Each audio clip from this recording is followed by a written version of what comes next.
അപ്പോൾ നമ്മൾ ഇന്നത്തെ ക്ലാസ്സിൽ ഡിസ്കസ് ചെയ്യാൻ പോകുന്നത് ഈ കമ്പാരറ്റീവ് പൊളിറ്റിക്സിന്റെ ബേസിക് ഐഡിയാസിലുള്ള ചില തിയറീസ് ആണ് കേട്ടോ. നമ്മൾ ഇന്നലെ കുറേ തിയറീസ് പറഞ്ഞു വെച്ചിരുന്നു. അതിന്റെ ബാക്കിയായിട്ട് 1-2 തിയറീസേ ഉള്ളൂ. ആ തിയറീസ് പറഞ്ഞിട്ട് ഞാൻ ഇന്നത്തെ പോർഷൻ വൈൻഡപ്പ് ചെയ്യും. കാരണം ഇനി നമ്മൾ പഠിക്കാൻ പോകുന്ന ഒരു ഫ്രഷ് ടോപ്പിക്കാണ്. മീൻസ് ഓരോ രാജ്യങ്ങളുടെ കമ്പാരിസൺ ആണ് പഠിക്കാൻ പോകുന്നത് നെക്സ്റ്റ് ക്ലാസ്സിലൊക്കെ.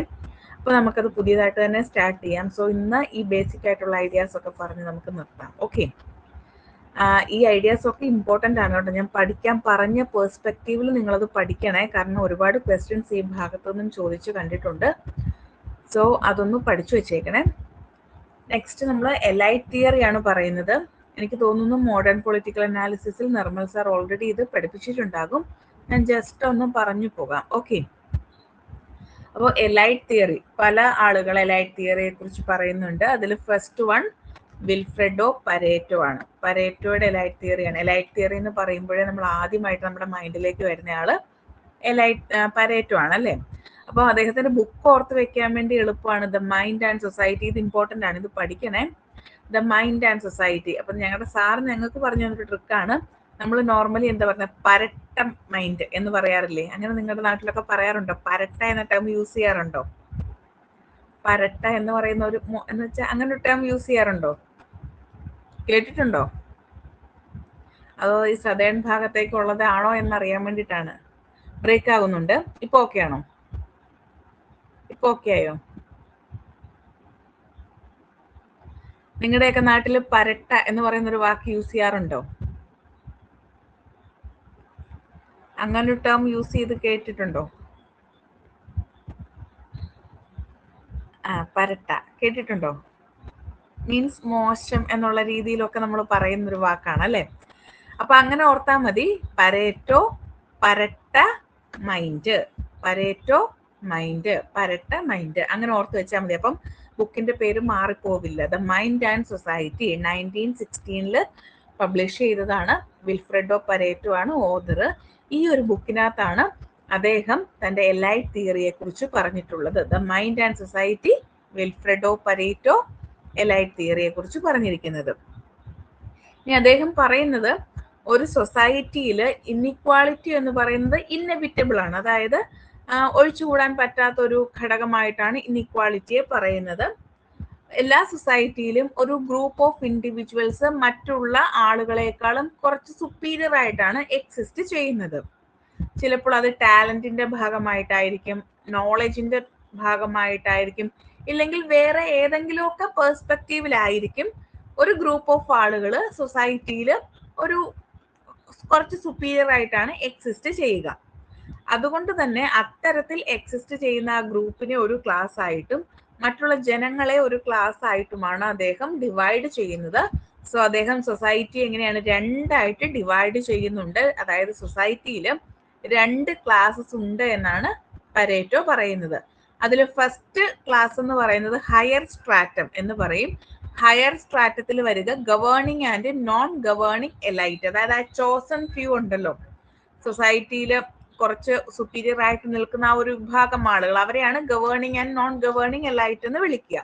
അപ്പൊ അവര് ഇൻക്ലൂഡ് ചെയ്യുന്നത് ഹയർ സ്ട്രാറ്റത്തിലും, സാധാരണ ജനങ്ങൾ നോൺ എലൈറ്റ് ആയിട്ടുള്ള മാസസ് ഇൻക്ലൂഡ് ചെയ്യുന്നത് ലോവർ സ്ട്രാറ്റത്തിലുമാണ്. അപ്പോൾ ഹയർ സ്ട്രാറ്റത്തിൽ governing and non governing elite ആണ്, ലോവർ സ്ട്രാറ്റത്തിൽ സാധാരണ ആളുകളാണ്. പക്ഷെ അദ്ദേഹം പറയുന്ന ഒരു തിയറി സർക്കുലേഷൻ ഓഫ് എലൈറ്റ്സിനെ കുറിച്ചാണ്. ഇവിടെ പരേറ്റോ പറയുന്നത് ഒരു റിലീജിയന്റെ അടിസ്ഥാനത്തിലുള്ള ഒരു എലൈറ്റിസം ഒന്നും അല്ല പറയുന്നത്. അദ്ദേഹം പറയുന്നത് മറ്റു പല പേഴ്സ്പെക്റ്റീവിലുമുള്ള ഒരു സുപ്പീരിയോറിറ്റിയാണ്. അതുകൊണ്ട് തന്നെ ഈ പറയുന്ന എലൈറ്റുകൾ എപ്പോഴും എന്തായിരിക്കും, മാറിക്കൊണ്ടേയിരിക്കാം. ഫോർ എക്സാമ്പിൾ ആയിട്ട് നമ്മൾ പറയാറുണ്ട്, ഒരു കാലഘട്ടത്തിൽ നമ്മുടെ സൊസൈറ്റിയിൽ വലിയ തറവാട്ടുകാരായിട്ട് നിന്ന് നല്ല ക്യാഷ് ഉണ്ടായിരുന്ന ഒരു ടീമാണ് ഒരു പർട്ടിക്കുലർ മൊമെന്റ് എത്തുമ്പോഴേക്കും തറവാട് ക്ഷയിച്ച് അവരിപ്പം പട്ടിണിയിലാണ് എന്ന് നമ്മൾ പറയാറുണ്ട് അല്ലേ. അപ്പൊ അവരുടെ ആ ഒരു സെനീറ്റ് ലെവലിൽ എത്തിരുന്ന സമയത്ത് അവരെ എലൈറ്റ് ആയിട്ടും അല്ലാത്ത സമയത്ത് അവരെ സാധാരണ മാസസ് ആയിട്ട് വല്ലേ കൺസിഡർ ചെയ്യുന്നത്. പിന്നീട് ഇവരുടെ ഫാമിലിയിലുള്ള ആരെങ്കിലും ഒക്കെ ബിസിനസ് ഒക്കെ ചെയ്ത്, ഇല്ലെങ്കിൽ വേറെ ജോലിയൊക്കെ ചെയ്ത് വീണ്ടും ആ ഒരു മഹിമ വീണ്ടും തിരിച്ചെടുക്കുകയാണെങ്കിൽ അവർ വീണ്ടും എലൈറ്റ് ക്ലാസ്സിലേക്ക് മാറും. അങ്ങനെ ഒരു സർക്കുലേഷൻ ആണ് എലൈറ്റിൽ ഉള്ളത് എന്നുള്ളതാണ് പരേറ്റോ പറയുന്നത്. ക്ലിയർ ആയോ? എന്താ ഉദ്ദേശിക്കുന്നതെന്ന് മനസ്സിലായോ?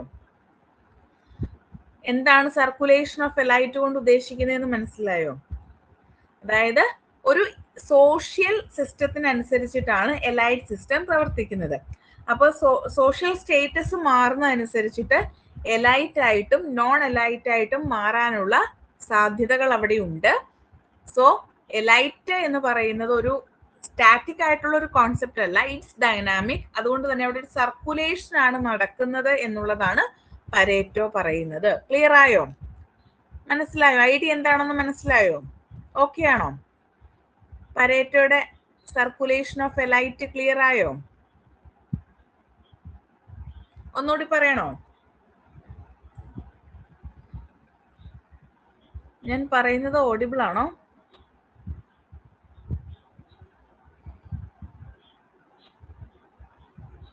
ഓക്കെ, ഒന്നുകൂടി പറയാം. ആദ്യം പോലെ പറയാം. പരേറ്റോ അദ്ദേഹത്തിന്റെ മൈൻഡ് ആൻഡ് സൊസൈറ്റി എന്ന് പറയുന്ന ബുക്കിലാണ് ഈ എലൈറ്റ് തിയറിയെ കുറിച്ച് പറയുന്നത്. അദ്ദേഹം പറയുന്ന കാര്യം ഇങ്ങനെയാണ്: ഒരു സൊസൈറ്റി എന്ന് പറഞ്ഞു കഴിഞ്ഞാൽ അവിടെ ഇൻഇക്വാളിറ്റീസ് ഉണ്ടാകും. എല്ലാവരും ഇക്വാളിറ്റിയോട് കൂടി നിലകൊള്ളുന്ന ഒരു സൊസൈറ്റി ഒന്നും ഒരിടത്തും നമുക്ക് സ്ഥാപിക്കാൻ പറ്റത്തില്ല. എല്ലാ സൊസൈറ്റിയിലും ഒരു ടൈപ്പ് ഓഫ് ഇൻഇക്വാളിറ്റി, അതിന്റെ നേച്ചറിൽ ഡിഫറൻസ് ഉണ്ടാവാം. എന്നിരുന്നാലും സൊസൈറ്റിയിൽ എപ്പോഴും ഇൻഇക്വാളിറ്റീസ് ഉണ്ട്. ആൻഡ് ഈ ഇൻഇക്വാളിറ്റീസ് ഉണ്ടാവാൻ തന്നെ കാരണം സൊസൈറ്റിയിലെ ഒരു ഗ്രൂപ്പ് ഓഫ് ആളുകൾ കുറച്ച് സുപ്പീരിയർ പൊസിഷനിലാണ് നിലകൊള്ളുന്നത്. ആ സുപ്പീരിയോറിറ്റി നോളജിന്റെ അടിസ്ഥാനത്തിലാവാം, സ്കില്ലിന്റെ അടിസ്ഥാനത്തിലാവാം, ടാലന്റിന്റെ അടിസ്ഥാനത്തിലാവാം, ഇല്ലെങ്കിൽ ഇൻകത്തിന്റെ അടിസ്ഥാനത്തിലാകാം, സോഷ്യൽ സ്റ്റേറ്റസിന്റെ അടിസ്ഥാനത്തിലാവാം. ഇങ്ങനെ ഏതെങ്കിലുമൊക്കെ ഒരു ആട്രിബ്യൂട്ടിന്റെ അടിസ്ഥാനത്തിൽ കുറച്ച് സുപ്പീരിയോറിറ്റി ഉള്ള ആളുകൾ നമ്മുടെ നാട്ടിലുണ്ട്, ഇല്ലെങ്കിൽ നമ്മുടെ സോഷ്യൽ സിസ്റ്റത്തിൽ കാണാൻ സാധിക്കും, സൊസൈറ്റിയിൽ കാണാൻ സാധിക്കും. അപ്പോ അതുകൊണ്ട് തന്നെ നമ്മുടെ സൊസൈറ്റിയെ നമുക്ക് രണ്ട് ക്ലാസസ് ആയിട്ട് ഡിവൈഡ് ചെയ്യാം. ഒന്ന് ഹയർ സ്ട്രാറ്റം എന്നും രണ്ടാമത്തേത് ലോവർ സ്ട്രാറ്റം എന്നും. ഈ ഹയർ സ്ട്രാറ്റം എന്ന് പറയുന്നത് ഇത്തരത്തിൽ സുപ്പീരിയോറിറ്റി മെയിൻറ്റെയിൻ ചെയ്യുന്ന ആളുകളാണ്. ആ ആളുകളെയാണ് അദ്ദേഹം എലൈറ്റ് എന്ന പേരിൽ വിളിക്കുന്നത്.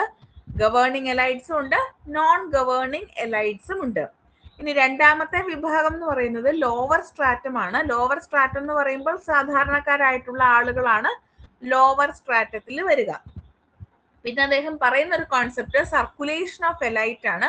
സർക്കുലേഷൻ ഓഫ് എലൈറ്റ് കൊണ്ട് ഉദ്ദേശിക്കുന്നത് നമ്മൾ ഈ പറയുന്ന ഹയർ സ്ട്രാറ്റത്തിലുള്ള ആളുകൾ എപ്പോഴും ആ ഒരു സ്ട്രാറ്റത്തിൽ തന്നെ അല്ല നിലകൊള്ളുന്നത്, മറിച്ച് അവരെന്ത് ചെയ്യും, സോഷ്യൽ സ്റ്റേറ്റസ് മാറുന്നതനുസരിച്ചിട്ട് അവർ ലോവർ സ്ട്രാറ്റത്തിലേക്ക് എത്താനുള്ള സാധ്യതകളുണ്ട്. അങ്ങനെ ലോവർ സ്ട്രാറ്റത്തിലേക്ക് എത്തുമ്പോൾ ലോവർ സ്ട്രാറ്റത്തിൽ ഉണ്ടായിരുന്ന സാധാരണക്കാരായിട്ടുള്ള ആളുകൾ ഒരു പക്ഷെ ഇപ്പൊ ഇക്കണോമിയുടെ ബേസിസിലാണെങ്കിൽ, ഇൻകത്തിന്റെ ബേസിസിലാണെങ്കിൽ നല്ല ബിസിനസ് ഒക്കെ ചെയ്ത് പ്രോഫിറ്റ് ഒക്കെ കിട്ടി വലിയ റിച്ച് ആയിട്ട് മാറി കഴിയുമ്പോഴേക്കും അവര് എലൈറ്റ് ആയിട്ട് മാറും. അങ്ങനെ ഈ ഹയർ സ്ട്രാറ്റവും ലോവർ സ്ട്രാറ്റവും തമ്മിലൊരു സർക്കുലേഷൻ ഉണ്ടാകുന്നുണ്ട് എന്നുള്ളതാണ് പരേറ്റോ പറയുന്നത്. ക്ലിയർ ആയോ? ഓക്കെ ആണോ? ക്ലിയർ ആയോ?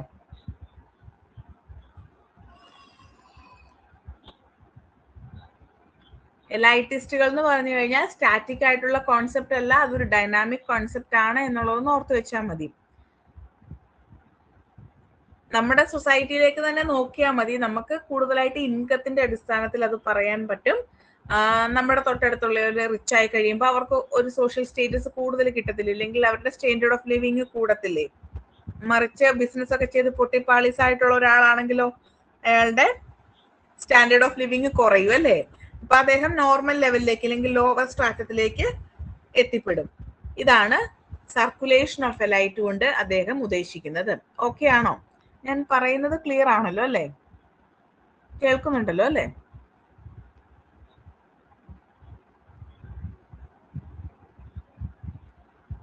ഓക്കെ, ഇപ്പൊ ഓക്കെ ആണല്ലോ? ബാക്കി പറയട്ടെ. ഓക്കെ, ഇപ്പോഴാണ് എനിക്ക് മെസ്സേജുകളൊക്കെ വന്നു തുടങ്ങിയത് കേട്ടോ. ഇനി അദ്ദേഹത്തിന്റെ ഒരു ഫേമസ് കോട്ട് ഉണ്ട്, history is a graveyard of aristocracies. ഇതൊന്ന് പഠിച്ചു വെച്ചേക്കട്ടോ, ഇത് ഇതിനു മുന്നേ ഒരുപാട് വട്ടം ചോദിച്ചിട്ടുണ്ട്. History is a graveyard of aristocracies എന്ന് പറഞ്ഞിട്ടുള്ളത് ആരാണ് എന്നുള്ളത് നിങ്ങൾ ഈ ക്വസ്റ്റ്യൻ പേപ്പറിൽ കണ്ടിട്ടുണ്ടോ? ഇങ്ങനെ ഒരു കോട്ട് കണ്ടിട്ടുണ്ടോ?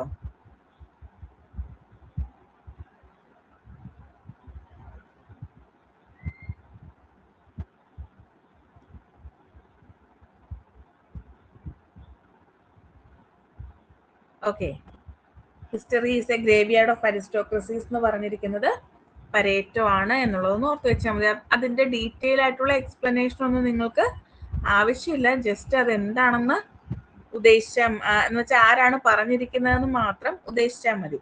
ഇനി നിങ്ങൾക്ക് എക്സ്പ്ലനേഷൻ വേണമെങ്കിൽ ഇത്രയേ ഉള്ളൂ. നമ്മളിപ്പോ ഈ ഹിസ്റ്ററി ഒക്കെ കാണുമ്പോൾ, ഇല്ലെങ്കിൽ ഹിസ്റ്ററി കൂടുതലായിട്ട് ഒരു കാര്യത്തെ, ഒരു നമ്മുടെ സൊസൈറ്റിയെ കുറിച്ചൊക്കെ അതിന്റെ ഹിസ്റ്ററി ഒക്കെ പരിശോധിച്ച് കഴിയുമ്പോൾ നമുക്ക് മനസ്സിലാകും ഈ പറയുന്ന റൂളിംഗ് എലൈറ്റ്സ് അല്ലെങ്കിൽ അരിസ്റ്റോക്രസീസ് എല്ലാ കാലഘട്ടത്തിലും എങ്ങനെയായിട്ട് നിലകൊള്ളുന്നില്ല, ഇൻ പവറിൽ ഉണ്ടാവത്തില്ല, അധികാരത്തിൽ ഉണ്ടാവാറില്ല. ഓരോ ഡൊമിനന്റ് ആയിട്ടുള്ള പവറും സ്ക്രീനില്ലേ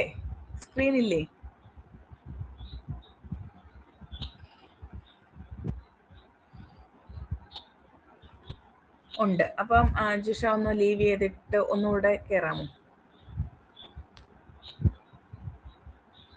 അപ്പൊ ഓക്കെ ആയിക്കോളൂ.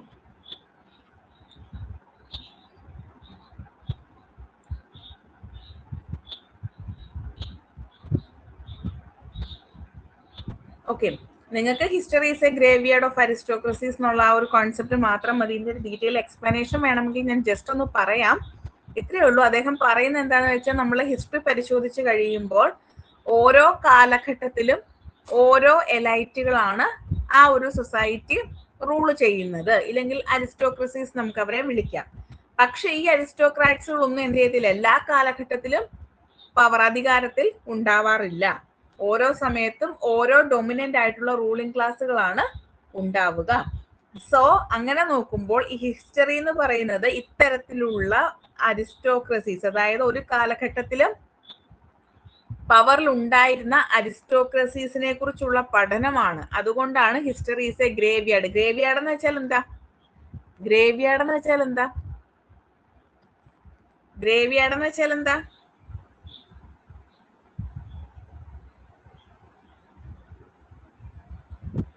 എന്താ ഗ്രേവിയാർഡ് എന്ന് വെച്ചാൽ? ശ്മശാനം, കല്ലറ എന്നൊക്കെ വേണമെങ്കിൽ നമുക്ക് പറയാം അല്ലേ? ഇപ്പം നമ്മുടെ ഇന്ത്യ തന്നെ നോക്കുകയാണെങ്കിൽ ഏറ്റവും ആദ്യം നമ്മൾ ഒരു ഡൊമിനന്റ് പവർ ആയിട്ട് പറയുന്ന ആരെയാ? ആദ്യ കാലഘട്ടത്തിലൊക്കെ ആരെയാണ് ഒരു ഡൊമിനന്റ് പവർ ആയിട്ട് പറയുന്നത്? നിങ്ങൾ ഹിസ്റ്ററി ഒക്കെ പഠിച്ചിട്ടുള്ളതല്ലേ? ആരെയാണ് ഒരു ഡൊമിനന്റ് പവർ ആയിട്ട് പറയുന്നത്? മൗര്യൻ എംപയർ പറയാറുണ്ട് അല്ലേ? മൗര്യൻ എംപയർ പറയാറുണ്ട്, സുൽത്താനേറ്റ് പറയാറുണ്ട്, ഗുപ്ത ഡൈനാസ്റ്റി പറയാറുണ്ട്. അങ്ങനെ ഓരോ കാലഘട്ടത്തിലും നമ്മൾ ഓരോ എംപയറിനെ കുറിച്ച്, ഡൈനാസ്റ്റീസിനെ കുറിച്ചൊക്കെ പഠിച്ചു. പക്ഷെ അവർ തന്നെയാണോ ഇപ്പോഴും റൂൾ ചെയ്യുന്നത്? അല്ലല്ലോ, മാറ്റങ്ങൾ സംഭവിച്ചില്ലേ? ഇവരെല്ലാം എന്താണ്, ചരിത്രമായിട്ട് ഇങ്ങനെ മാറിയേക്കുകയാണ് അല്ലെ?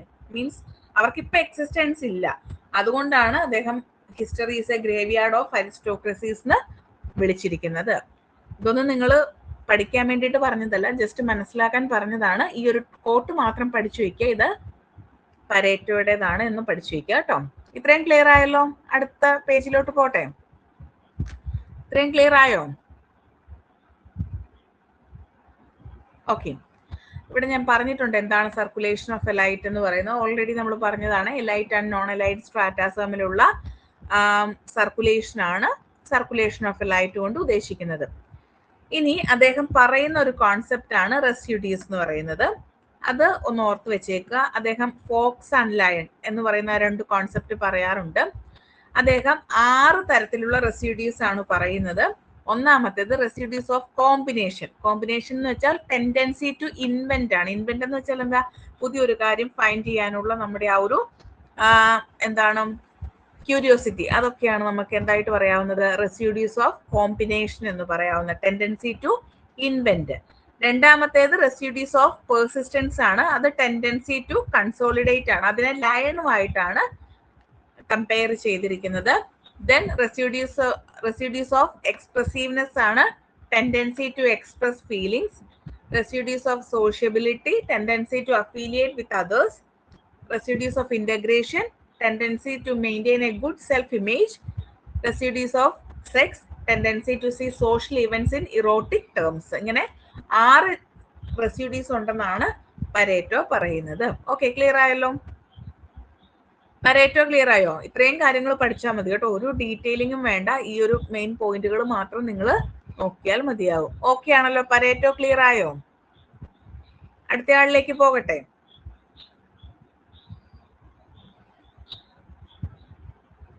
ഇത് വരും. ഈ ഒരു ലയൺ ആൻഡ് ഫോക്സ് പലപ്പോഴും കാണാറുണ്ട്, ബാക്കിയൊക്കെ അങ്ങനെ കണ്ടിട്ടില്ല. ആദ്യത്തെ രണ്ടെണ്ണം എന്താണേലും നോക്കിയിരുന്നു കേട്ടോ. 6 പോയിന്റ്സിൽ അതാ പറഞ്ഞത്. ആദ്യത്തെ രണ്ടെണ്ണം കോമ്പിനേഷനും പെർസിസ്റ്റൻസും വരാറുണ്ട്, പക്ഷെ ബാക്കി അങ്ങനെ ക്വസ്റ്റ്യൻ പേപ്പർ കണ്ടിട്ടില്ല. ആദ്യത്തെ രണ്ടെണ്ണം ചോദിക്കാറുണ്ട് കേട്ടോ.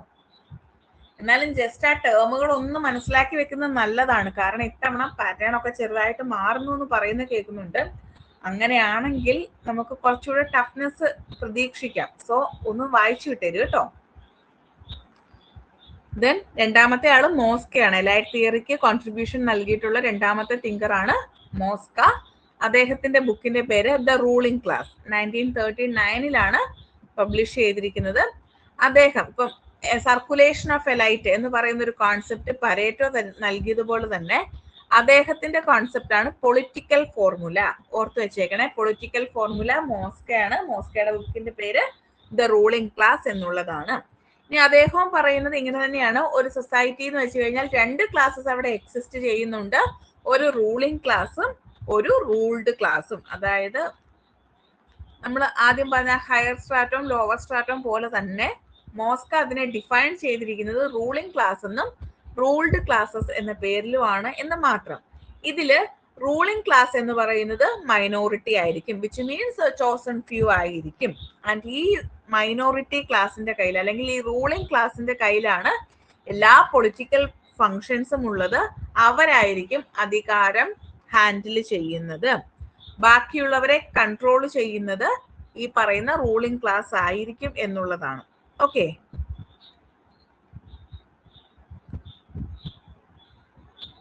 ഇത്രയും ക്ലിയർ ആയോ? റൂളിംഗ് ക്ലാസ് ഉണ്ട്, റൂൾഡ് ക്ലാസ് ഉണ്ട്. റൂളിംഗ് ക്ലാസ് മൈനോറിറ്റി ആണ്, അവരുടെ കയ്യിലായിരിക്കും അധികാരമല്ല, അവർക്കായിരിക്കും പൊളിറ്റിക്കൽ ഫങ്ഷൻസ് ഉള്ളത്. ഇനി ഇവിടെ സർക്കുലേഷൻ ഓഫ് എലൈറ്റ്സ് നടക്കുന്നുണ്ട്. എപ്പോഴാണെന്ന് ചോദിച്ചു കഴിഞ്ഞാൽ ഈ റൂളിംഗ് ക്ലാസിന്റെ കയ്യിൽ നിന്നും അവരുടെ പൊളിറ്റിക്കൽ കൺട്രോൾ നഷ്ടമാകുന്നു, അല്ലെങ്കിൽ അവർക്ക് കമാൻഡിങ് പവർ നഷ്ടമാകുന്നു.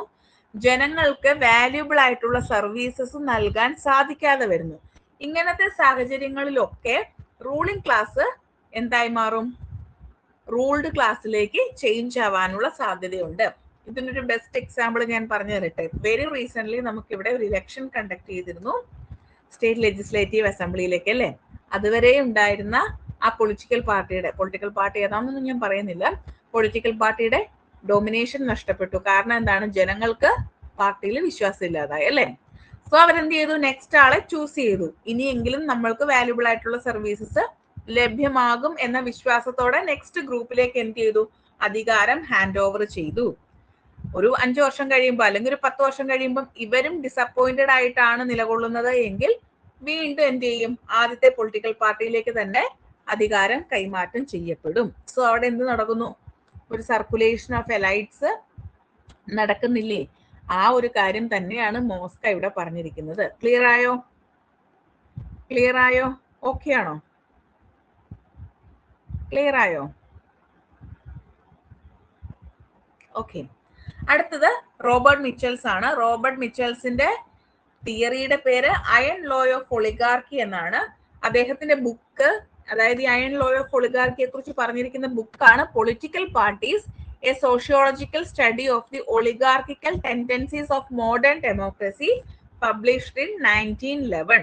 നിങ്ങൾ ഇത്രയും നീട്ടിപ്പിടിച്ചു പഠിക്കണ്ട, ഈ ഒരു കീവേഡ് മാത്രം പഠിച്ചു വെക്കുക. അദ്ദേഹത്തിന്റെ ബുക്കിന്റെ പേര് പൊളിറ്റിക്കൽ പാർട്ടീസ്. എക്സാമിന് ഇത്രേ ചോദിച്ചു കാണാറുള്ളൂ. ഈ നീളത്തിലുള്ള പേരൊന്നും അവർ ചോദിക്കാറില്ല, ഇതുവരെയും ചോദിച്ചു കണ്ടിട്ടില്ല. ജസ്റ്റ് പൊളിറ്റിക്കൽ പാർട്ടീസ് മാത്രമാണ് ചോദിച്ചു കണ്ടിരിക്കുന്നത്. സോ അത്രയൊന്നും പഠിച്ചു വെക്കുക. Robert Michels, iron law of oligarchy, ബുക്കിന്റെ പേര് പൊളിറ്റിക്കൽ പാർട്ടീസ്. ഓക്കെ ആണല്ലോ?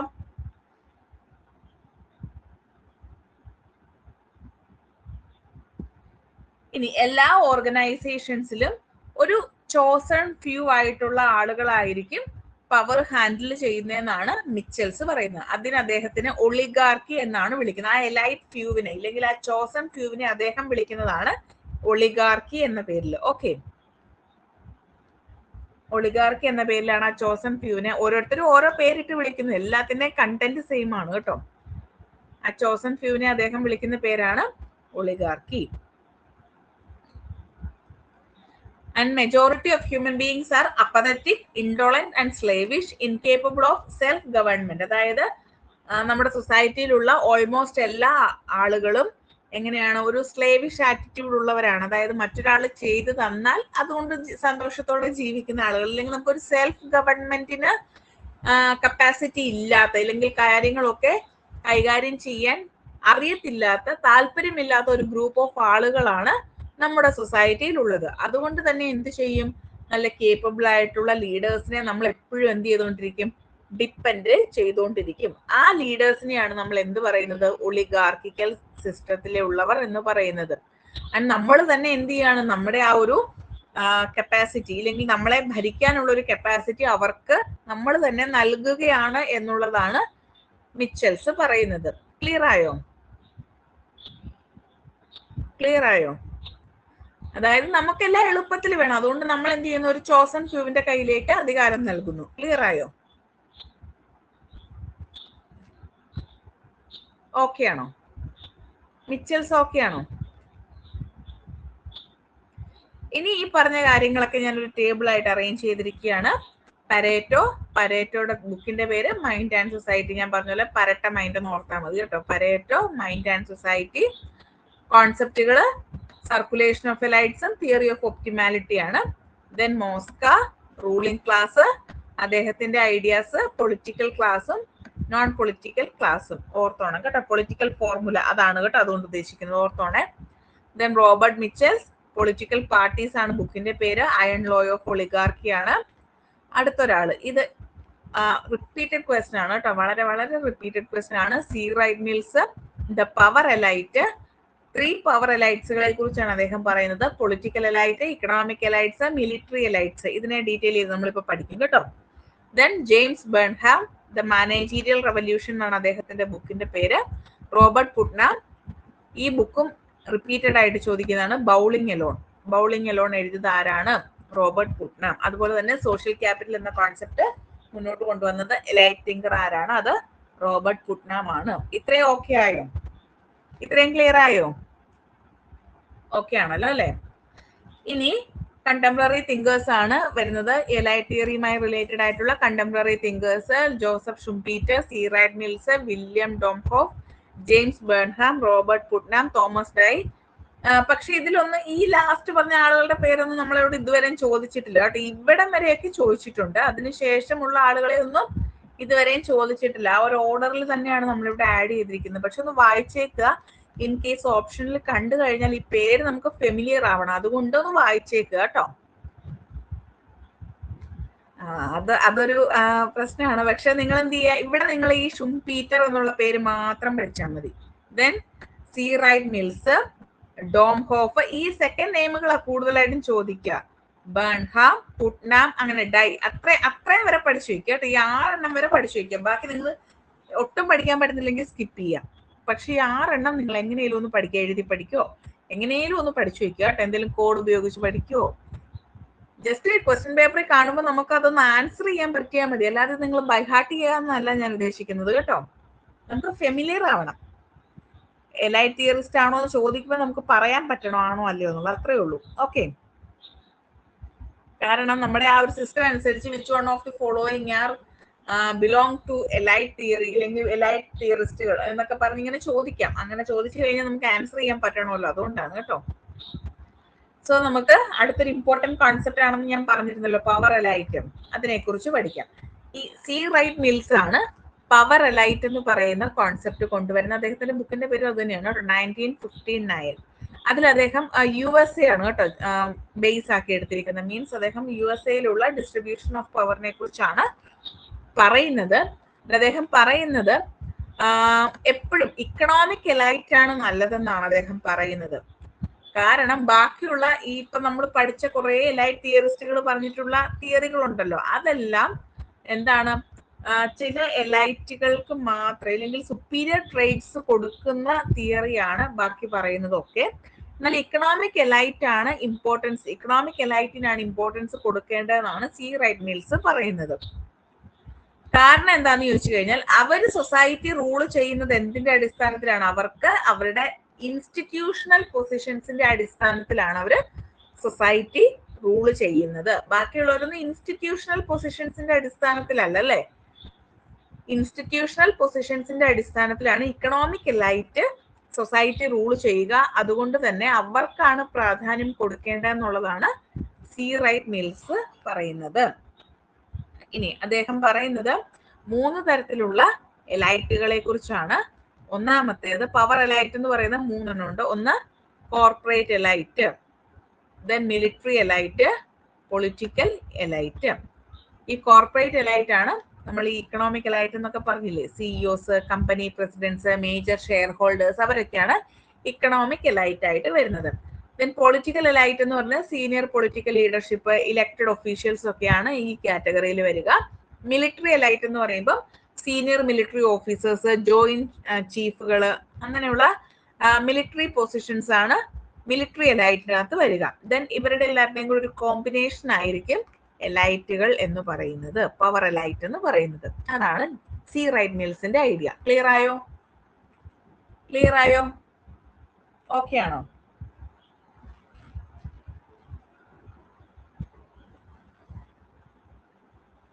ഓക്കെ. അടുത്ത ജെയിംസ് ബേൺഹാം ആണ്. ജെയിംസ് ബേൺഹാമിന്റെ ബുക്കിന്റെ പേരെന്ന് ഓർത്ത് വെക്കുക, ദ മാനേജീരിയൽ റെവല്യൂഷൻ. പിന്നെ ഒരു കാര്യം കൂടി ഓർത്ത് വെക്കുക, അദ്ദേഹം എലൈറ്റ് തിയറി ഒരു മാർക്സിസ്റ്റ് പെർസ്പെക്റ്റീവിലാണ് ഡിഫൈൻ ചെയ്തിരിക്കുന്നത്. അദ്ദേഹത്തിന്റെ തിയറി ഒരു മാർക്സിസ്റ്റ് പെർസ്പെക്റ്റീവിലാണ് ഡിഫൈൻ ചെയ്തിരിക്കുന്നത് എന്ന് പറഞ്ഞേക്കുക. Okay. According to him capitalism originally were managers and owners of their business. നമ്മൾ പറയുന്ന ആ ഒരു മാർക്സിസ്റ്റ് പെർസ്പെക്റ്റീവിൽ തന്നെയാണ് പറയുന്നത്. അതിനെക്കുറിച്ച് നിങ്ങൾ കൂടുതലായിട്ട് പഠിക്കേണ്ട കാര്യമൊന്നുമില്ല. അതൊന്നും ഇതുവരെയും ചോദിച്ചിട്ടില്ല. ഇനി അങ്ങോട്ട് ചോദിക്കുമെന്ന് എനിക്കറിയില്ല, പക്ഷെ ഇതുവരെയും ചോദിച്ചിട്ടില്ല. ഈ 2 കാര്യങ്ങളൊന്ന് പഠിക്കുക. മാനേജീരിയൽ റെവല്യൂഷൻ, മാർക്സിസ്റ്റ് പെർസ്പെക്റ്റീവിൽ എലൈറ്റ് തിയറി ഡിഫൈൻ ചെയ്തിരിക്കുന്നു. ഇത്രയൊന്ന് വായിച്ചു നോക്കിയേക്കുക കേട്ടോ. ഇത്രയൊന്ന് വായിച്ചു നോക്കിയേക്കുക. ഇനി റോബർട്ട് പുട്നാം, ഇത് ഭയങ്കര ഇമ്പോർട്ടന്റ് ആണ്. Bowling Elon. ബൗളിംഗ് എലോൺ എന്നാണ് അദ്ദേഹത്തിന്റെ ബുക്കിന്റെ പേര്. ബാക്കി the collapse and revival of American community, published in 2000. ഇത്രയുമാണ് ആ ബുക്കിന്റെ ഫുൾ നെയിം എന്ന് പറയുന്നത്. പക്ഷെ നിങ്ങൾ എത്രമാത്രം പഠിച്ചാൽ മതി? കീവേഡ് മാത്രം പഠിക്കുക, ബൗളിംഗ് എലോൺ മാത്രം പഠിച്ചു കേട്ടോ.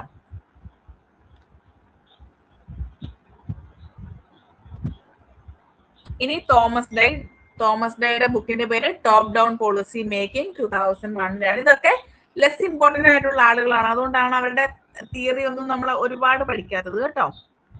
ദെൻ ഡെമോക്രാറ്റിക് എലൈറ്റ്സുകളെ കുറിച്ച് പറയാം. ഇവിടെ ഈ വേണ്ട കേട്ടോ, സ്പെല്ലിംഗ് മിസ്റ്റേക്ക് ആണ്, ഈ വേണ്ട കേട്ടോ. ഡെമോക്രാറ്റിക് എലൈറ്റ്സുകളെ കുറിച്ച് നോക്കാം.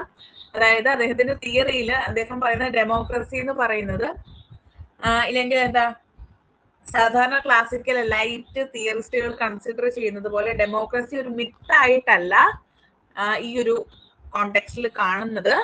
എലൈറ്റ് എന്ത് ചെയ്യുന്നു? ഡെമോക്രസിയെ പ്രൊട്ടക്ട് ചെയ്യുന്നു എന്നുള്ളതാണ് കേട്ടോ. അതായത് പൊളിറ്റിക്കൽ പാർട്ടീസ് വോട്ടിന് വേണ്ടിയിട്ട് ജനങ്ങൾ അല്ലെങ്കിൽ വോട്ടിന് വേണ്ടിയിട്ട് കോമ്പീറ്റ് ചെയ്യുന്നു. ആൻഡ് എലൈറ്റ്സ് എന്ന് പറയുന്നത് മെറിറ്റിന്റെ അടിസ്ഥാനത്തിലാണ് റിക്രൂട്ട് ചെയ്യുന്നത്.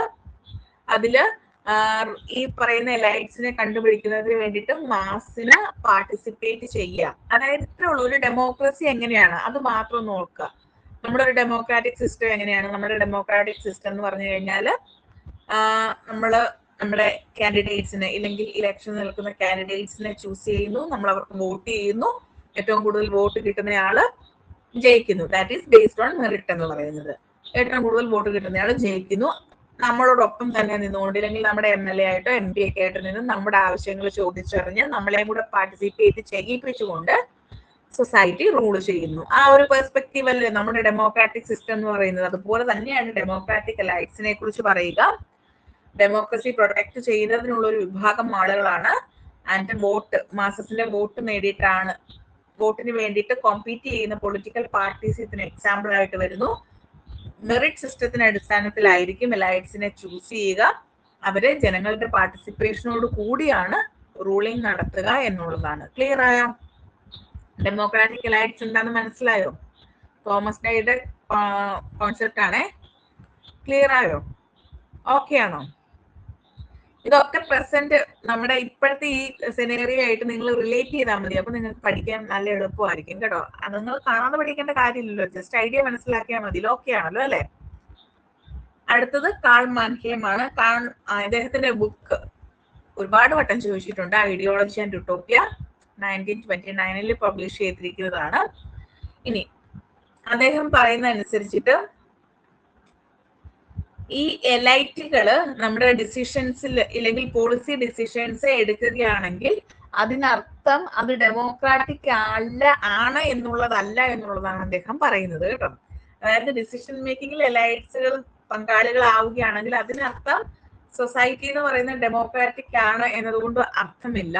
മറിച്ച് എന്താണ്, ഇത്തരത്തിൽ എലൈറ്റ്സ് ആണ് ഡിസിഷൻ മേക്കിംഗ് എടുക്കുന്നതെങ്കിൽ അവിടെ ഇൻഡിവിജ്വൽസിന് ഗവൺമെന്റ് ഫോം ചെയ്യാനോ അല്ലെങ്കിൽ ഡിസിഷൻ മേക്കിങ്ങിനോ പാർട്ടിസിപ്പേറ്റ് ചെയ്യാൻ പറ്റില്ല എന്നുള്ളതാണ് കാൾ മാൻഹേം പറയുന്നത്. ക്ലിയർ ആയോ പറഞ്ഞത്? ഇത്രേ ഉള്ളൂ അദ്ദേഹം പറയുന്നത്. ഇപ്പം ഫോർ എക്സാമ്പിൾ ആയിട്ട് ഞാൻ ഈ ഒരു കോണ്ടെക്സ്റ്റിൽ പറയാം കേട്ടോ, ഒന്നുകൂടി പറയാം. ഈ ഒരു കോണ്ടെക്സ്റ്റിൽ ഞാൻ നിങ്ങൾക്ക് പറഞ്ഞുതരാം. ഇപ്പോ നമ്മുടെ നാട്ടിൽ ഒരു പുതിയൊരു എൻവയോൺമെന്റ് റിലേറ്റഡ് ആയിട്ടുള്ള അല്ലെങ്കിൽ എൻവയോൺമെന്റിന്റെ കുറച്ച് ഭാഗങ്ങൾ ഇപ്പൊ വയലൊക്കെ നികത്തി ഒരു കൺസ്ട്രക്ഷൻ അവിടെ കൊണ്ടുവരണമെന്ന് വിചാരിക്കുക. അവിടുത്തെ ആളുകൾക്ക് അതിനോട് വലിയ താല്പര്യമൊന്നുമില്ല. കാരണം അത് എൻവയോൺമെന്റിനെ ഡീഗ്രേഡ് ചെയ്യുന്നതിനുള്ള ഒരു പ്രധാനപ്പെട്ട കാരണമാകും അല്ലെ. എന്നാൽ നമ്മുടെ റെപ്രസെന്റേറ്റീവ്സ് വില്ലിങ്നെസ് കൊടുക്കുകയാണ്. കാരണം അവരോട് ഒപ്പീനിയൻ ചോദിക്കുമ്പോൾ അവർ വില്ലിങ്നെസ് കൊടുക്കുകയാണെന്ന് വിചാരിക്കുക. അങ്ങനെ വില്ലിങ്നെസ് കൊടുത്തിട്ടുണ്ട് എങ്കിൽ ഡിസിഷൻ മേക്കിങ്ങിൽ ആര് പങ്കാളിയായി? നമ്മുടെ റെപ്രസെന്റേറ്റീവ് പങ്കാളിയായി. പക്ഷെ ജനങ്ങൾ പങ്കാളിയായോ? ജനങ്ങളുടെ പങ്കാളിത്തോടെ ഉണ്ടായോ? ഇല്ല അല്ലെ. അതാണ് പറയുന്നത്, ഈ എലൈറ്റുകള് ഡിസിഷൻ മേക്കിങ്ങിൽ പാർട്ടിസിപ്പേറ്റ് ചെയ്തു എന്നതുകൊണ്ട് നമ്മുടെ സൊസൈറ്റി ഡെമോക്രാറ്റിക് ആവണം നിർബന്ധമൊന്നുമില്ല. ക്ലിയർ ആയോ പറഞ്ഞ എന്താന്ന്? എലൈറ്റുകള് ഡിസിഷൻ മേക്കിങ്ങിൽ ഇൻവോൾവ്ഡ് ആയി എന്ന് കരുതി നമ്മുടെ സൊസൈറ്റി ഡെമോക്രാറ്റിക് ആണെന്ന് പറയാൻ പറ്റില്ല. കാരണം അങ്ങനെ ഡെമോക്രാറ്റിക് ആണ് എന്ന് പറയണമെങ്കിൽ അവിടെ ആരുടെ പാർട്ടിസിപ്പേഷൻ വേണം? ഇൻഡിവിജ്വൽസിന്റെ പാർട്ടിസിപ്പേഷൻ വേണം എന്നുള്ളതാണ്. ഇനി അതല്ലെങ്കിൽ എന്താണ്, നമ്മുടെ ലീഡേഴ്സിനെ അല്ലെങ്കിൽ നമ്മുടെ റെപ്രസെന്റേറ്റീവ്സിനോട് നമുക്ക് പറയാം ഇന്ന ഡിസിഷൻസ് ഒക്കെ എടുക്കണം എന്ന് പറഞ്ഞാൽ അവരെ നമുക്ക് ഫോഴ്സ് ചെയ്യാം. അങ്ങനെ നമുക്ക് ഡിസിഷൻ മേക്കിങ്ങിൽ പങ്കാളികളാവാം. ആ ഒരു പെർസ്പെക്റ്റീവിൽ അത് ഡെമോക്രാറ്റിക് ആയിട്ട് മാറും. പക്ഷെ അല്ലാത്ത പക്ഷം ഡെമോക്രാറ്റിക് ആയിട്ടൊരു സൊസൈറ്റി ആയിട്ട് നമുക്ക് മാറും എന്ന് പറയാൻ സാധിക്കില്ല എന്നുള്ളതാണ് കാൾ മാൻഹേം പറയുന്നത്. അതുകൊണ്ടാണ് അദ്ദേഹം ഉട്ടോപ്യ എന്നൊരു ഐഡിയ പറയുന്നത്. എന്താണ് ഉട്ടോപ്യ എന്ന് വെച്ചാൽ? ഉട്ടോപ്യ എന്ന് വെച്ചാൽ ഇമാജിനേഷൻ എന്നാണ് അല്ലെ അർത്ഥം. സാങ്കല്പികമായിട്ടുള്ളത് അല്ലെങ്കിൽ നോട്ട് റിയലി എക്സിസ്റ്റ് എന്നുള്ളതാണ്. യഥാർത്ഥത്തിൽ നിലനിൽക്കാത്ത കാര്യങ്ങളെയാണ് നമ്മൾ ഉട്ടോപ്യ എന്ന് പറയുന്നത്.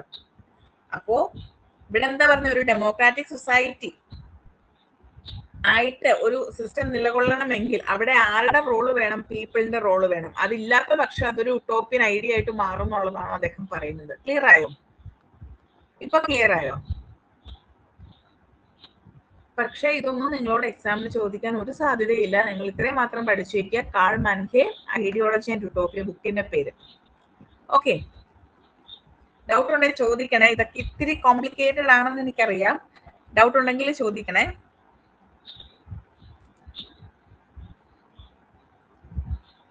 അടുത്തത് ജോസഫ് ഷുംപീറ്റർ ആണ്. അദ്ദേഹത്തിന്റെ ബുക്കിന്റെ പേര് capitalism, socialism and democracy, published in 1942.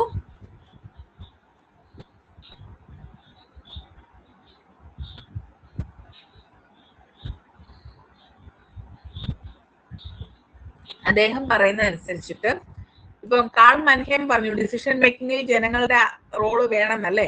ഇദ്ദേഹം പറയുന്നത് ഒരു ഡെമോക്രാറ്റിക് സൊസൈറ്റിയിലെ ജനങ്ങളുടെ പങ്കാളിത്തം എന്ന് പറയുന്നത് ഡിസിഷൻ മേക്കിങ്ങിലൊന്നും അല്ല, അല്ലെങ്കിൽ ഭരിക്കുക എന്നുള്ളതൊന്നും അല്ല. ജസ്റ്റ് ഒരു ഗവൺമെന്റിനെ പ്രൊഡ്യൂസ് ചെയ്യുക എന്നുള്ളതാണ് അവരുടെ റോൾ എന്ന് പറയുന്നത്. ഡിസിഷൻ മേക്കിംഗ് എടുക്കുന്നോ എടുക്കാതിരിക്കുകയോ അത് ഇതിന്റെ അണ്ടറിൽ വരില്ല. പക്ഷെ എന്താണ്, ജനങ്ങളുടെ റോൾ എന്ന് പറയുന്നത് ഗവൺമെന്റിനെ പ്രൊഡ്യൂസ് ചെയ്യുക എന്നുള്ളതാണ്. സോ ഒരു ഡെമോക്രസിയിലെ പൊളിറ്റിക്കൽ ഇഷ്യൂസ് ഡിസൈഡ് ചെയ്യുന്നത് ജനങ്ങളല്ല, അല്ലെങ്കിൽ അവരുടെ ഡിസിഷൻ മേക്കിങ്ങിൽ അവർ പങ്കാളികളാകുന്നില്ല. മറിച്ച് എന്താണ്, ഇത്തരത്തിലുള്ള ഡിസിഷൻസ് എടുക്കുന്നതിനായിട്ട് ലീഡേഴ്സിനെ ചൂസ് ചെയ്യുക എന്നുള്ളതാണ് ജനങ്ങളുടെ ഉത്തരവാദിത്വം. അതുകൊണ്ട് അദ്ദേഹം ഈ മെത്തേഡിനെ ഡെമോക്രാറ്റിക് മെത്തേഡ് എന്ന് വിളിക്കുന്നു. ക്ലിയർ ആയോ പറഞ്ഞ എന്താണ്? ഇത്രയും നേരം ആളുകളെല്ലാം പീപ്പിളിന്റെ പാർട്ടിസിപ്പേഷൻ വേണം എന്നൊക്കെ പറഞ്ഞു അല്ലെ. ആ പീപ്പിളിന്റെ പാർട്ടിസിപ്പേഷൻ ഒന്നും അല്ല വേണ്ടത്. നമ്മൾ ആക്ച്വലി എന്താണോ ചെയ്യുന്നത് അതാണ് ഇവിടെ പറഞ്ഞിരിക്കുന്നത്. നമ്മൾ എന്ത് ചെയ്തു, ഒരു ഗവൺമെന്റ് ഫോം ചെയ്യുന്നതിന് നമ്മുടെ റെപ്രസെന്റേറ്റീവ്സിനെ തെരഞ്ഞെടുക്കുന്നു. അവരവരുടെ ഇഷ്ടത്തിന് ഡിസിഷൻസ് ഒക്കെ എടുക്കും. നമ്മൾ ഡിസിഷൻ മേക്കിങ്ങിൽ പങ്കാളികളാവാറുണ്ടോ? നമ്മുടെ വില്ലിങ്നെസ് കാണിച്ചുകൊണ്ട് നമ്മൾ റെപ്രസെന്റേറ്റീവ്സ് അല്ലേ ഡിസിഷൻ മേക്കിങ്ങിൽ പങ്കാളികളാവുന്നത്. നമ്മൾ ഡയറക്ട്ലി ഇൻവോൾവ്ഡ് ആകുന്നുണ്ടോ? ഗ്രാസ് റൂട്ട് ഡെമോക്രസി അല്ല കേട്ടോ ഞാൻ പറയുന്നത്, ഗ്രാസ് റൂട്ട് ലെവൽ അല്ല പറയുന്നത്, ബാക്കിയാണ്. നമ്മൾ ഡയറക്ട്ലി ഇൻവോൾവ്ഡ് ആകുന്നുണ്ടോ? നമ്മുടെ റെപ്രസെന്റേറ്റീവ്സ് അല്ലേ ബാക്കിയുള്ള ഡിസിഷൻ മേക്കിങ്ങിൽ പങ്കാളികളാവുന്നത്. ഇപ്പൊ പാർലമെന്റിൽ ഒരു ബില്ല് പാസ്സാക്കാൻ നേരത്ത് ഞങ്ങളോട് എല്ലാവരോടും അഭിപ്രായം ചോദിക്കാറുണ്ടോ? ഞാൻ ഈ ബില്ലിന് അനുമതി ഇല്ലെങ്കിൽ കൺസെന്റ് കൊടുക്കട്ടെ എന്ന് നമ്മുടെ MLA MP ആരെങ്കിലും വന്ന് ചോദിക്കാറുണ്ടോ നമ്മളുടെ അടുത്ത്? നമ്മൾ എന്ത് ചെയ്യാണ്? നമ്മൾ ജസ്റ്റ് ഗവൺമെന്റ് ഫോം ചെയ്ത് വിടുകയാണ് അല്ലെ. അത് തന്നെയാണ് ജോസഫ് ഷുംപീറ്റർ പറയുന്നത്.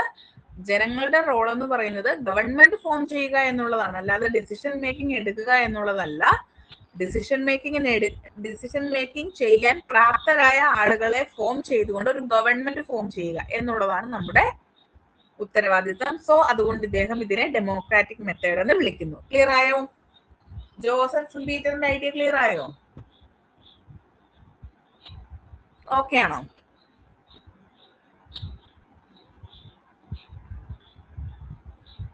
ഓക്കെ ആണോ? ഓക്കെ, എല്ലാവർക്കും മനസ്സിലായല്ലോ അല്ലേ?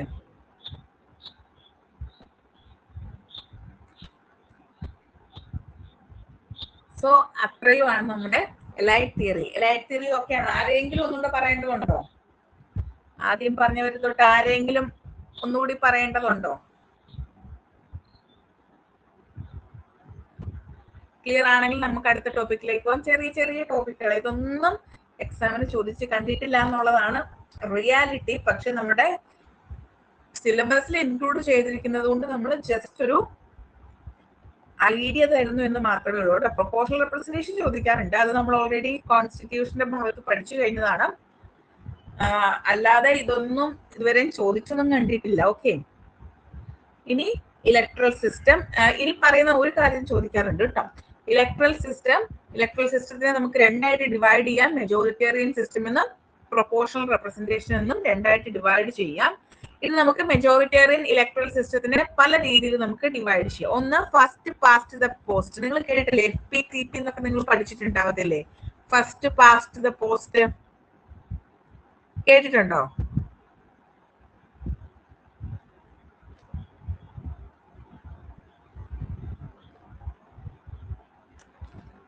ഫസ്റ്റ് പാസ്റ്റ് ദ പോസ്റ്റ് കേട്ടിട്ടുണ്ടോ?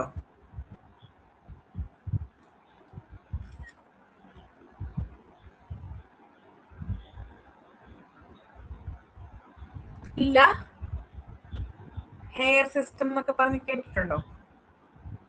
First past the post, hair system, അങ്ങനെ കേട്ടിട്ടുണ്ടോ?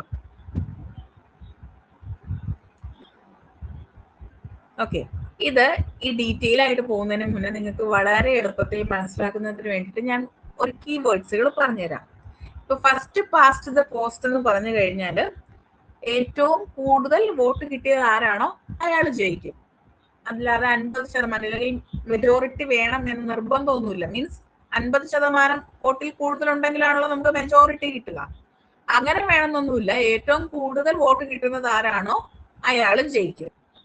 ഇനി 2 റൗണ്ട് സിസ്റ്റം എന്ന് പറഞ്ഞു കഴിഞ്ഞാൽ 50% വോട്ടും വേണം, ഒപ്പം +1 വോട്ട്. അതായത് ഇപ്പൊ ഒരു 200 ടോട്ടൽ നമ്പർ എന്ന് പറഞ്ഞാൽ 101 വോട്ട് കിട്ടിയാൽ മാത്രമേ ജയിക്കുള്ളൂ. മനസ്സിലായോ പറഞ്ഞ എന്താണ്?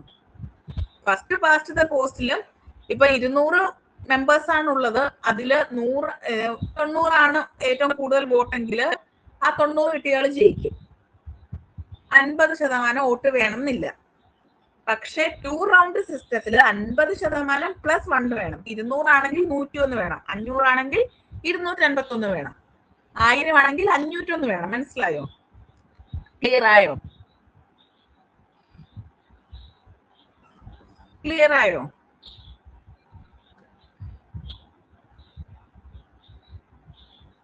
ഓക്കെ ആണോ? ഈ രണ്ടെണ്ണം ക്ലിയർ ആയോ? ഇനി അടുത്ത ഇൻസ്റ്റന്റ് റൺ ഓഫ് സിസ്റ്റം എന്ന് പറഞ്ഞു കഴിഞ്ഞാൽ നമ്മുടെ പ്രയോറിറ്റീസിനനുസരിച്ച് അല്ലെങ്കിൽ നമ്മുടെ പ്രിഫറൻസിനനുസരിച്ചിട്ട് വോട്ട് ചെയ്യാണ്. ഇപ്പം നമുക്ക് ഒരു 5 കാൻഡിഡേറ്റ്സ് ഉണ്ട്. അതിൽ 1, 2, 3, 4, 5 എന്ന് പറഞ്ഞ് നമ്മൾ ലിസ്റ്റ് ചെയ്യുന്നു. മനസ്സിലായോ? നമുക്ക് ഏറ്റവും ടോപ്പ് പ്രിഫറൻസ് ഏതാണോ അയാൾക്ക് 1 കൊടുക്കുന്നു, പിന്നെ അയാൾക്ക് 2 കൊടുക്കുന്നു, പിന്നെ 3 കൊടുക്കുന്നു, പിന്നെ 4 കൊടുക്കുന്നു, പിന്നെ 5 കൊടുക്കുന്നു. അങ്ങനെ നമ്മൾ കാൻഡിഡേറ്റ്സിനെ റാങ്ക് ചെയ്യും. റാങ്ക് ചെയ്തിട്ട് ഏറ്റവും കൂടുതൽ പ്രിഫറൻസ് കിട്ടുന്ന ആർക്കാണോ അയാൾ ജയിക്കും. ക്ലിയർ ആയോ? അതാണ് ഇൻസ്റ്റന്റ് റൺ ഓഫ് സിസ്റ്റം. ഇതൊന്ന് മനസ്സിലാക്കി വെക്കുന്നത് നല്ലതാണ് കേട്ടോ. പക്ഷെ സിമ്പിൾ അല്ലേ, പഠിക്കാൻ സിമ്പിൾ അല്ലേ? ഫസ്റ്റ് പാസ്റ്റ് ദ പോസ്റ്റ് എന്ന് വെച്ചാൽ ഏറ്റവും കൂടുതൽ വോട്ട് കിട്ടുന്നയാൾ ജയിക്കും. 50% മെജോറിറ്റി വേണമെന്നില്ല. രണ്ടാമത്തെ 2 റൗണ്ട് സിസ്റ്റം ആണെങ്കിൽ 50% പ്ലസ് ഒരു വോട്ട് വേണം. അത് എത്രയാണെങ്കിലും, എത്ര നമ്പർ ഓഫ് മെമ്പേഴ്സ് ഉണ്ടെങ്കിലും, ഇപ്പൊ 50 പേരാണെങ്കിൽ 50ന്റെ 50% എന്ന് പറഞ്ഞാൽ എത്ര? 25 അല്ലേ? 25 പ്ലസ് 1 26 വോട്ട് കിട്ടിയ അയാൾ ജയിക്കും. ക്ലിയർ ആയോ? 2 റൗണ്ട് സിസ്റ്റം അങ്ങനെ.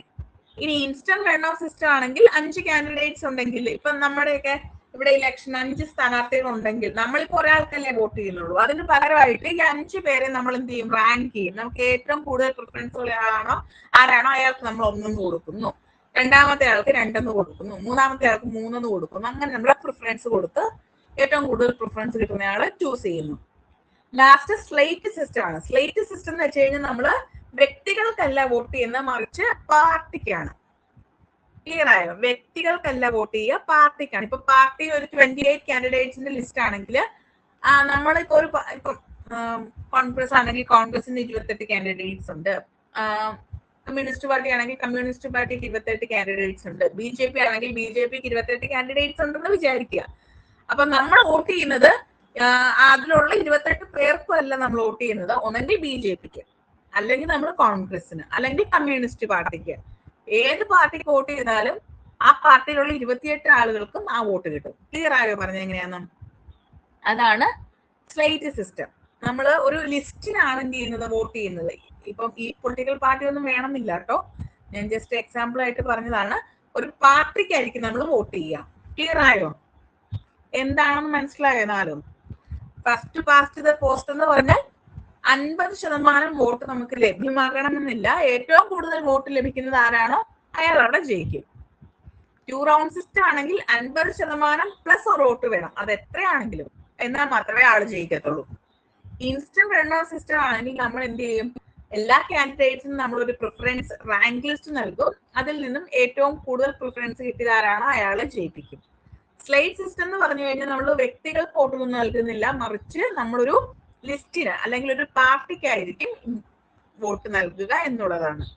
ഇപ്പൊ ആ പാർട്ടി നമുക്ക് ഒരാളെ ഇഷ്ടമില്ലെങ്കിൽ പോലും അയാൾക്ക് എന്ത് ചെയ്യും? നമ്മുടെ വോട്ട് പോകും എന്നുള്ളതാണ്. അയാളെ മാത്രം നമുക്ക് ഒഴിവാക്കി നിർത്താൻ പറ്റില്ല എന്നുള്ളതാണ് സ്ലേറ്റ് സിസ്റ്റത്തിന്റെ പ്രത്യേകത. ക്ലിയർ ആയെന്ന് വിശ്വസിക്കുന്നു. ഓക്കെ, ഇത് നമുക്ക് ഓരോന്നും എന്താന്ന് നോക്കാം. ഇതാണ് കണ്ടന്റ്. ഇത്രയും കാര്യങ്ങൾ നിങ്ങൾ ഓർത്ത് വെച്ചാൽ മതി. ഇനി ഫസ്റ്റ് പാസ്റ്റ് ദ പോസ്റ്റ് എന്ന് പറഞ്ഞാൽ ഇതിനെ നമ്മൾ സിമ്പിൾ പ്ലൂറാലിറ്റി മെത്തേഡ് എന്ന് വിളിക്കും. അതുപോലെ തന്നെ പ്രിൻസിപ്പിൾ ഓഫ് റിലേറ്റീവ് മെജോറിറ്റി, അതായത് കേവല ഭൂരിപക്ഷം എന്നൊക്കെ നമ്മൾ പറയത്തില്ലേ, ആപേക്ഷിക ഭൂരിപക്ഷം എന്നൊക്കെ പറയും. അതിന്റെ അടിസ്ഥാനത്തിലാണ് നിലകൊള്ളുന്നത്. A party or A candidate can win an election even without getting majority of votes. ഭൂരിപക്ഷം കിട്ടാതെ തന്നെ ഏറ്റവും കൂടുതൽ വോട്ട് കിട്ടുന്ന ആൾക്ക് ജയിക്കാൻ പറ്റും എന്നുള്ളതാണ്. ഇന്ത്യ, UK, കാനഡ, പാകിസ്ഥാൻ ഒക്കെ ഈ ഒരു സിസ്റ്റം നിലകൊള്ളുന്ന രാജ്യമാണ്. സോ നമ്മൾ പറയുന്നില്ല, നമ്മൾ first past the post system ആണ് ഇന്ത്യ ഫോളോ ചെയ്യുന്നത്. ഇതിനെ നമ്മൾ ഹെയർ സിസ്റ്റം എന്ന് വിളിക്കുന്നു. കാരണം ഇത് തോമസ് ഹെയർ ആണ് കൊണ്ടുവന്നത് എന്ന് പറയുന്നു. അതുകൊണ്ട് തന്നെ അദ്ദേഹത്തിന് ഇതിനെ നമ്മൾ ഹെയർ സിസ്റ്റം എന്നും അറിയപ്പെടാറുണ്ട്. സോ അത് ക്ലിയർ ആയല്ലോ അല്ലെ? ഇനി രണ്ടാമത്തേത് 2 റൗണ്ട് സിസ്റ്റം ആണ്. 2 റൗണ്ട് സിസ്റ്റത്തെ നമ്മൾ സെക്കൻഡ് ബാലറ്റ് സിസ്റ്റം അല്ലെങ്കിൽ മെജോറിറ്റി പ്ലൂറാലിറ്റി എന്ന് വിളിക്കും. ഇവിടെ നമ്മൾ അബ്സല്യൂട്ട് മെജോറിറ്റി ആണ് പോകുന്നത്. അബ്സല്യൂട്ട് മെജോറിറ്റി എന്ന് വെച്ചാൽ കൃത്യമായിട്ടുള്ള ഭൂരിപക്ഷം വേണം. അതായത് 50% വോട്ട് തന്നെ വേണം. പിന്നെ repeated round of voting is required. Absolute majority കിട്ടുന്നത് വരെ എന്ത് ചെയ്യണം? റിപ്പീറ്റഡ് റൗണ്ട് ഓഫ് വോട്ടിംഗ് അവിടെ ഉണ്ടായിരിക്കും. Candidate who secures more than 50% of vote is declared as elected.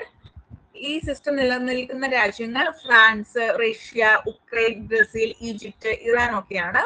അതൊക്കെ ഒന്ന് നോക്കി വെച്ചേക്കുക. ഇതിനടുത്തത് ഇൻസ്റ്റന്റ് റൺ ഓഫ് സിസ്റ്റം ആണ്, also known as alternative vote or preferential vote. ഈ പേരുകൾ നിങ്ങൾ പഠിച്ചു വെക്കണം കേട്ടോ. ഇത് ചോദിച്ചിട്ട് ഇത് ഏത് സിസ്റ്റം ആണെന്നൊക്കെ ചോദിക്കാം. അതുകൊണ്ട് അതൊന്ന് പഠിച്ചു വെച്ചേക്കണേ. Voters rank their candidates on the order of പ്രിഫറൻസിന്റെ അടിസ്ഥാനത്തിൽ റാങ്ക് കൊടുക്കുന്നു. Ballots are initially counted for top candidates while the losing candidates are eliminated. Australian house of റെപ്രസെന്റേറ്റീവ്സിലെ അയർലൻഡിലെ പ്രസിഡന്റിനെ തിരഞ്ഞെടുക്കാനൊക്കെയാണ് ഈ ഒരു സിസ്റ്റം ഉപയോഗിക്കുന്നത്. Next slate system. Slate system എന്ന് പറഞ്ഞാൽ it's like a list system but follows majoritarian rule. Parties put up their list, voters vote for a slate. അതായത് ആ ഒരു ലിസ്റ്റിനെയാണ് നമ്മൾ സ്ലേറ്റ് എന്ന് വിളിക്കുക. ആൻഡ് വോട്ടേഴ്സ് ഈ സ്ലേറ്റിനായിരിക്കും വോട്ട് ചെയ്യുന്നത്, കാൻഡിഡേറ്റ്സിനാവില്ല. And the slate which gets majority of votes called is declared elected in its totality. ഏറ്റവും കൂടുതൽ വോട്ട് കിട്ടുന്ന സ്ലേറ്റ് ഏതാണോ അല്ലെങ്കിൽ പാർട്ടി ഏതാണോ അത് വിജയിയായിട്ട് പ്രഖ്യാപിക്കും. എക്സാമ്പിൾ ആയിട്ട് American president electoral college elections, Canada municipal elections ഒക്കെയാണ് ഇതിന് എക്സാമ്പിൾ ആയിട്ട് പറയുന്നത്. ഈ സിസ്റ്റം ക്ലിയർ ആയോ? ഈ 4 എണ്ണത്തിൽ ഏതെങ്കിലും ഡൗട്ട് ഉണ്ടെങ്കിൽ ഇപ്പൊ ചോദിച്ചോ. ഓക്കെ ആണോ?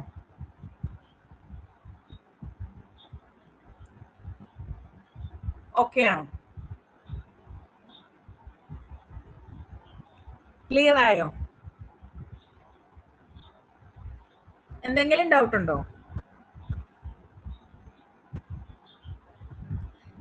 ഓക്കെ ആണെങ്കിൽ നമുക്ക് അടുത്ത പോർഷനിലോട്ട് പോകാം. ഓക്കെ,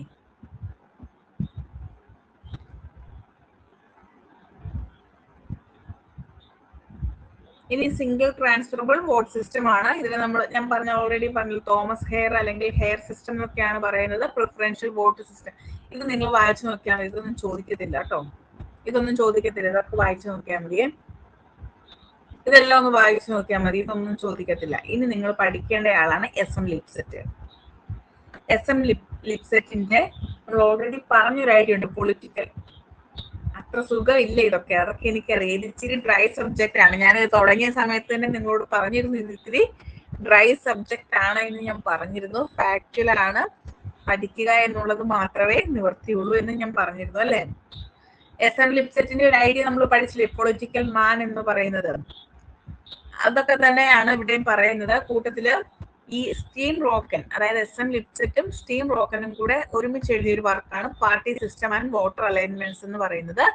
ഇതിനകത്താണ് പാർട്ടി സിസ്റ്റം തിയറിയെ കുറിച്ച് ഒരു സയന്റിഫിക് ആയിട്ടുള്ള അണ്ടർസ്റ്റാൻഡിങ് തരുന്നത്. ഇതിനു മുന്നേ ക്വസ്റ്റ്യൻ ചോദിച്ചിട്ടുണ്ട്. ഈ ബുക്കിന്റെ പേര് കേട്ടോ, ബുക്കിന്റെ പേരും ചോദിച്ചിട്ടുണ്ട്.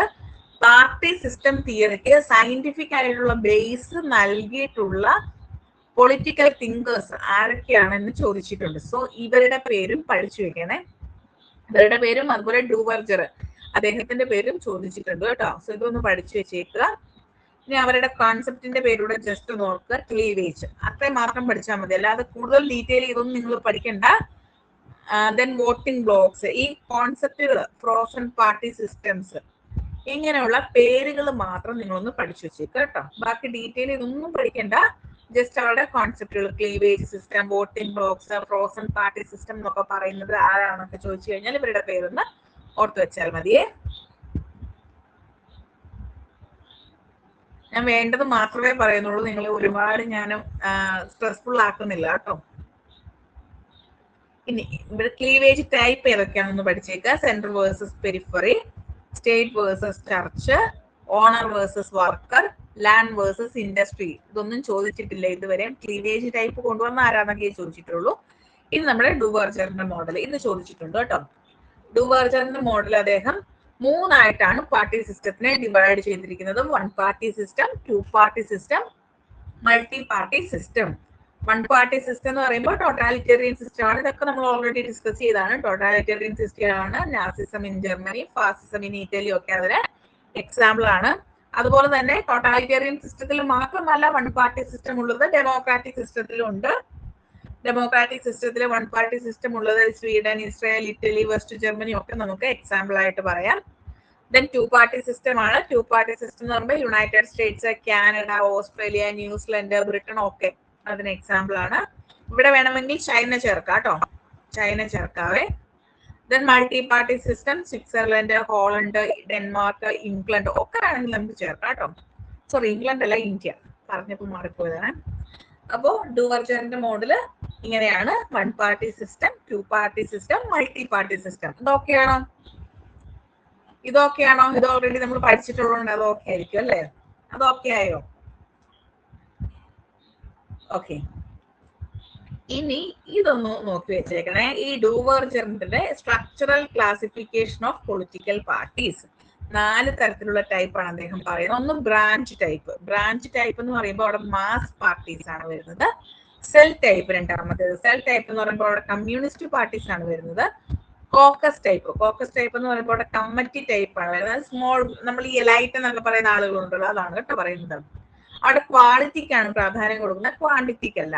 Then militia type. Militia type വെച്ചാൽ ആർമി കമാൻഡ് ഉള്ളത്. ഇങ്ങനെ 4 ടൈപ്പ് ഓഫ് പൊളിറ്റിക്കൽ പാർട്ടി സിസ്റ്റത്തെ കുറിച്ചാണ് അദ്ദേഹം പറയുന്നത്. ഈ പാർട്ടി സിസ്റ്റത്തിന്റെ ടൈപ്പുകളും ഏതൊക്കെയാണ് ആ ഒരു പാർട്ടീസ് എന്നുള്ളതൊന്ന് പഠിച്ചു വെച്ചേക്കാം. ബാക്കിയൊന്നും പഠിച്ചില്ലെങ്കിലും കുഴപ്പമില്ല, അതൊക്കെ ഒന്ന് വായിച്ചിട്ടാൽ മതി. Branch type, mass parties, cell type, communist parties, caucus type, committee type, militia type എന്ന് പറയുന്ന ആർമി കമാൻഡ് ആണ്. ബാക്കിയുള്ള കണ്ടന്റുകളൊക്കെ ഒന്ന് വായിച്ചിട്ടാൽ മതി കേട്ടോ. ഇനി അടുത്തത് ആൽമണ്ട് ആൻഡ് കോൾമാന്റെ ഇൻട്രസ്റ്റ് ഗ്രൂപ്പിന്റെ ക്ലാസിഫിക്കേഷൻ ആണ്. എന്താണ് ഇൻട്രസ്റ്റ് ഗ്രൂപ്പ് എന്ന് പറഞ്ഞാൽ? ഇൻട്രസ്റ്റ് ഗ്രൂപ്പ് എന്ന് പറഞ്ഞാൽ എന്താ? ഇൻട്രസ്റ്റ് ഗ്രൂപ്പ് എന്താ? ഇൻട്രസ്റ്റ് ഗ്രൂപ്പ് എന്ന് പറഞ്ഞാൽ എന്താ? നമ്മൾ പൊളിറ്റിക്കൽ പാർട്ടീസ് ഇൻട്രസ്റ്റ് ഗ്രൂപ്പ് ഒക്കെ പഠിച്ചതല്ലേ? എന്താ ഇൻട്രസ്റ്റ് ഗ്രൂപ്പ് എന്ന് പറഞ്ഞാല്?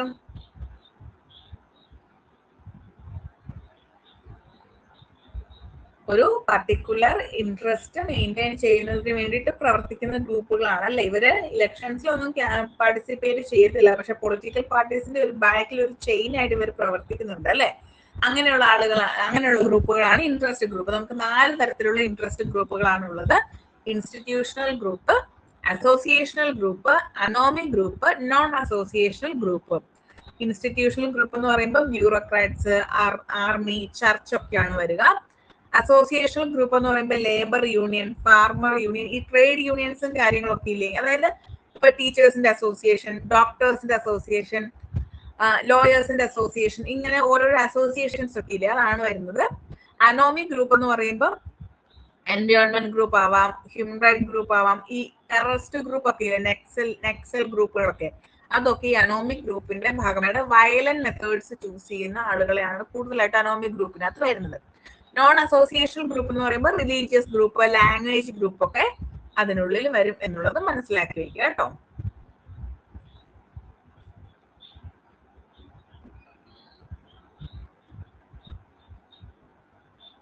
ഇനി old and new social movements, ഇതും നിങ്ങൾ ജസ്റ്റ് ഒന്ന് വായിച്ചു വെക്കുക കേട്ടോ. ഓൾഡ് സോഷ്യൽ മൂവ്മെന്റ്സ് എന്ന് വെച്ചാൽ 19th സെഞ്ചുറിയിലാണ് സ്റ്റാർട്ട് ആയിരിക്കുന്നത്. ന്യൂ സോഷ്യൽ മൂവ്മെന്റ്സ് എന്ന് പറയുമ്പോൾ 1960s ശേഷമാണ് സ്റ്റാർട്ട് ആയിരിക്കുന്നത്. ഓൾഡ് സോഷ്യൽ മൂവ്മെന്റ്സ് ഒരു പർട്ടിക്കുലർ ഗ്രൂപ്പ് അല്ലെങ്കിൽ ഒരു പർട്ടിക്കുലർ ക്ലാസ്സിന് വേണ്ടിയിട്ട് നിലകൊള്ളുന്നവയായിരിക്കും. ന്യൂ സോഷ്യൽ മൂവ്മെന്റ്സ് പൊതുവെ എന്താണ്, ക്ലാസ് റിലേറ്റഡ് ഇഷ്യൂസ് ഒന്നും അല്ല കേട്ടോ, ക്രോസ് ക്ലാസ് ഒക്കെയാണ്. അതായത് ഒരു ഹോളായിട്ട് നമുക്ക് ബാധിക്കുന്ന പ്രശ്നങ്ങളൊക്കെയാണ് കൂടുതലായിട്ട് ന്യൂ സോഷ്യൽ മൂവ്മെന്റ്സിൽ വരിക. Then old social movements collective action ആണ് വിത്ത് പൊളിറ്റിക്കൽ അജണ്ടയാണ് അവിടുത്തെ ഇത്. പക്ഷെ ന്യൂ സോഷ്യൽ മൂവ്മെന്റ്സിൽ ഹ്യൂമനിസ്റ്റിക് അജണ്ടയാണ് വരുന്നത്. കളക്റ്റീവ് ആക്ഷൻ തന്നെയാണ്, 2 കളക്റ്റീവ് ആക്ഷൻ ആണ്. ഒന്ന് പൊളിറ്റിക്കൽ അജണ്ടയാണ്, മറ്റേത് ഹ്യൂമനിസ്റ്റിക് അജണ്ടയാണ്. ഇനി ഓൾഡ് സോഷ്യൽ മൂവ്മെന്റ്സ് ഫോക്കസ് ചെയ്യുന്നത് ഇക്കണോമിക് വെൽബീയിങ്ങിനാണ്. പക്ഷെ ന്യൂ സോഷ്യൽ മൂവ്മെന്റ്സ് ഫോക്കസ് ചെയ്യുന്നത് quality of life, individual self realization, human rights തുടങ്ങിയ കാര്യങ്ങൾക്കാണ്. Then old social movements land, wages, properties അങ്ങനെയുള്ള ഇക്കണോമിക് ഇഷ്യൂസ് ആണ് പ്രാധാന്യം കൊടുത്തത്. എന്നാൽ ന്യൂ സോഷ്യൽ മൂവ്മെന്റ്സ് കളക്റ്റീവ് സെക്യൂരിറ്റിക്ക് ഇല്ലെങ്കിൽ കളക്റ്റീവ് മൊറാലിറ്റിക്ക് ഒക്കെയാണ് പ്രാധാന്യം കൊടുത്തത്. വ്യക്തി സ്വാതന്ത്ര്യം ഇല്ലെങ്കിൽ വ്യക്തി സുരക്ഷ അങ്ങനെയുള്ള കാര്യങ്ങൾക്കൊക്കെയാണ് പ്രാധാന്യം കൊടുക്കുന്നത്. എക്സാമ്പിൾ ആയിട്ട് പറയുന്ന ഓൾഡ് സോഷ്യൽ മൂവ്മെന്റ്സ് ആണെങ്കിൽ trade union movements, Marxist movements ഒക്കെയാണ്. New social movements human rights movements, എൻവയോൺമെന്റൽ മൂവ്മെന്റ്സ് ഒക്കെയാണ്. ഇപ്പൊ നമ്മുടെ silent valley movement, Narmada Bachao Andolan, Chipko Andolan, അതുപോലെ തന്നെ എന്താ ഇപ്പൊ നമ്മുടെ ഇവിടെ മുല്ലപ്പെരിയാർ ഇഷ്യൂ, ഇതൊക്കെ ന്യൂ സോഷ്യൽ മൂവ്മെന്റിന്റെ അണ്ടറിൽ വരുന്നത്. ഇല്ലെങ്കിൽ നമ്മുടെ ഇപ്പൊ ഈ LGBTQ റൈറ്റ്സിനൊക്കെ വേണ്ടിയിട്ട് അവർ കുറെ മൂവ്മെന്റ്സുകളൊക്കെ നടത്തുന്നില്ലേ, അതെല്ലാം ഈ ന്യൂ സോഷ്യൽ മൂവ്മെന്റിന്റെ ഭാഗമായിട്ട് വരുന്നതാണ് കേട്ടോ. ക്ലിയർ ആയോ? ക്ലിയർ ആയോ? ഓക്കെ ആണോ? ബുക്കുകളെല്ലാം ഒന്ന് വായിച്ചു നോക്കിയത്, ഇവരുടെ ബുക്കുകളെല്ലാം ഒന്ന് വായിച്ചു നോക്കിയത്, ബുക്കിന്റെ പേരൊക്കെ തന്നിട്ടുണ്ട്, അതൊന്ന് വായിച്ചു നോക്കിയത് കേട്ടോ. ഈ ബുക്കുകളുടെ പേരെല്ലാം ഒന്ന് നോക്കിയതേ. ഇത്ര ഓക്കെ ആണോ? New social movements, old social movements clear ആയോ?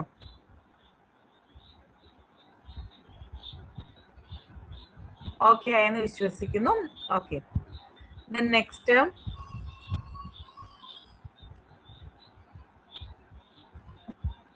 ആക്ച്വലി ഇനിയുള്ളതെല്ലാം ബ്ലാങ്ക് പേജസ് ആണ് കേട്ടോ. ഇനിയുള്ളതെല്ലാം എന്നിട്ട് എങ്ങനെയുണ്ട്? ഒരു സെക്കൻഡേ,